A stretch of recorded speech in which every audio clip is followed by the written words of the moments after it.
We're way beyond thinking or expecting or assuming for, the person sitting next to you to have the exact same beliefs. We're beyond that. That's ridiculous. But that shouldn't make one person feel less safe than anyone in any room.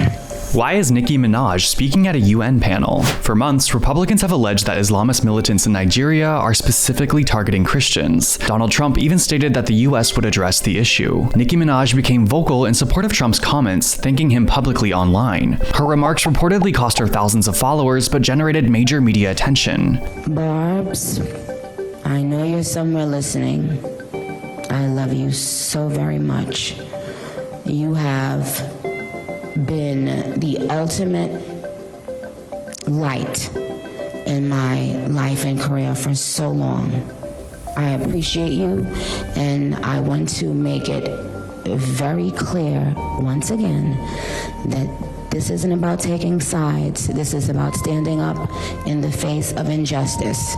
It's about what I've always stood for my entire career, and I will continue to stand for that. For the rest of my life, I will care if anyone, anywhere, is being persecuted for their beliefs. However, the Nigerian government argues that the situation is far more complex than Republican officials in Washington have claimed. They describe such betrayals as a gross misrepresentation of reality, while also saying that terrorists attack all who reject their murderous ideology, Muslims, Christians, and those of no faith alike. According to Human Rights Watch, Boko Haram, one of the most well-known extremist groups, rooted in a radical Islamist ideology and strict interpretation of Sharia, targets security agents, Christians worshipping in church, and Muslims who the group accuses of cooperating with the government. The European Union Agency for Asylum similarly reports that Boko Haram's targets are not only Christian, but anyone they deem infidels. Still, some recent attacks such as the Yelwata massacre, where between 100 and 200 people in a predominantly Christian village were killed and around 3,000 displaced, did primarily target Christians. The attack drew international attention, including remarks from Pope Leo. However, media coverage varies. Some outlets frame the violence strictly as Muslims targeting Christians, while others, including several NGOs, describe the incidents as attacks mainly on Christian villages, while also noting broader and more complex motivations. Nigeria is a beautiful nation with deep faith traditions